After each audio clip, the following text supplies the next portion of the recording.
ഒരു ഒരു information share ചെയ്യാൻ വേണ്ടിയിട്ടാണ്. അപ്പോൾ എൻ്റെ ഒരു സുഹൃത്ത് കഴിഞ്ഞ ദിവസം എന്നെ വിളിച്ചു. എന്നിട്ട് പറഞ്ഞു, ഞാൻ മുദ്രാ ലോണിന് വേണ്ടിയിട്ട് കുറച്ച് ഡോക്യുമെന്റ്സ് ഒക്കെ ഒരാൾക്ക് കൊടുത്തിരുന്നു. അയാളത് അതിൻ്റെ ഇതൊക്കെ ചെയ്തതിന് ശേഷം, അതിൻ്റെ പ്രൊസീഡിങ്സ് ഒക്കെ കഴിഞ്ഞതിന് ശേഷം എനിക്ക് ഡോക്യുമെന്റേഷൻ ചാർജായിട്ട് എൻ്റെ അടുത്ത് നിന്ന് 2500 രൂപ ചോദിക്കുന്നുണ്ട്.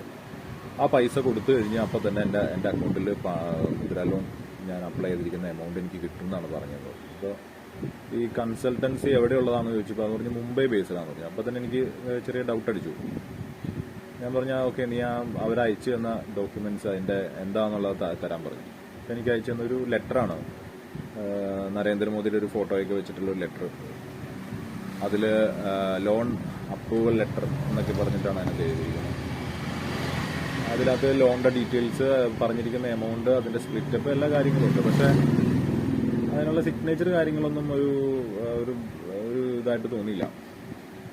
അപ്പൊ ഞാൻ അവനോട് പറഞ്ഞു, നീ ഇത് പൈസ അയക്കാൻ നിൽക്കണ്ട, നമുക്കിത് വളരെ ഈസി ആയിട്ട് ഒന്നിലെ ബാങ്കുമായിട്ട് ഡയറക്റ്റ് പോയിട്ടോ അല്ലെങ്കിൽ ഇതിന്റെ വെബ്സൈറ്റ് ഉണ്ട്, ആ വെബ്സൈറ്റിൽ നമുക്ക് അത് ജസ്റ്റ് ഒന്ന് വായിച്ചു നോക്കിയാൽ മനസ്സിലാവുന്ന കാര്യങ്ങളുള്ളൂ. അതിലേക്ക് നമുക്ക് അത് അപ്ലോഡ് ചെയ്ത് ഡോക്യുമെന്റ്സ് ഒക്കെ അപ്ലോഡ് ചെയ്ത് കഴിഞ്ഞാൽ നമുക്കത് ലോൺ സാങ്ഷനായി കിട്ടും. അതല്ലാന്നുണ്ടെങ്കിൽ ഏതെങ്കിലും ഒരു ടാക്സ് കൺസൾട്ടന്റിനെ കോൺടാക്ട് ചെയ്ത് കഴിഞ്ഞ് കഴിഞ്ഞാൽ, നമ്മുടെ നാട്ടിൽ ആരെങ്കിലും കോൺടാക്ട് ചെയ്ത് കഴിഞ്ഞാൽ അവരതിനുള്ള എല്ലാ തരത്തിലുള്ള അഡ്വൈസും തരുമെന്നും പറഞ്ഞു. അപ്പോൾ ഇത്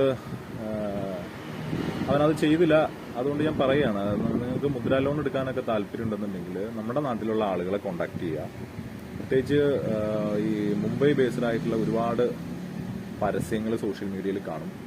ഇപ്പോഴത്തെ ഒരു ഇത് വെച്ചിട്ട് നമ്മൾ ഗൂഗിളിൽ സെർച്ച് ചെയ്ത് കഴിഞ്ഞ് കഴിഞ്ഞാൽ മുദ്രാ ലോൺ എന്തും ആയിക്കോട്ടെ, നമ്മൾ സെർച്ച് ചെയ്ത് കഴിഞ്ഞാൽ പിന്നീട് നമ്മൾ സോഷ്യൽ മീഡിയ പ്ലാറ്റ്ഫോംസ് യൂസ് ചെയ്യുമ്പോൾ അതുമായി ബന്ധപ്പെട്ടിട്ടുള്ള പരസ്യങ്ങളായിരിക്കും കൂടുതൽ കാണാം. അപ്പോൾ തീർച്ചയായിട്ടും ഒരു മുദ്രാ ലോൺ എടുക്കാൻ താല്പര്യപ്പെടുന്നവൻ ഇത്തരം പരസ്യങ്ങൾ കാണുമ്പോൾ അതിൽ കോൺടാക്ട് ചെയ്യും, അതിൽ ബന്ധപ്പെട്ട് കഴിയുമ്പോൾ തീർച്ചയായിട്ടും ഇത്തരമുള്ള സ്കാമുകൾ നടക്കാൻ സാധ്യത വളരെ കൂടുതലാണ്. സോ നിങ്ങൾ ഒന്നിലെ വെബ്സൈറ്റ് വഴി, ഗവൺമെന്റിന്റെ വെബ്സൈറ്റ് ഉണ്ട്, അതിൽ വളരെ കൃത്യമായിട്ട് പറയുന്നുണ്ട് എന്തൊക്കെ ഡോക്യുമെന്റ്സ് വേണം, എങ്ങനെയാണ് അതിന്റെ സ്റ്റെപ്പ് ബൈ സ്റ്റെപ്പ് അതിന്റെ ഒരു SOP അവർ ക്രിയേറ്റ് ചെയ്തിട്ടുണ്ട്. അപ്പോൾ അതനുസരിച്ച് നിങ്ങൾക്ക് ചെയ്യാം. അല്ലെങ്കിൽ ഒരു ടാക്സ് കൺസൾട്ടന്റിനെ കോൺടാക്ട് ചെയ്യാം.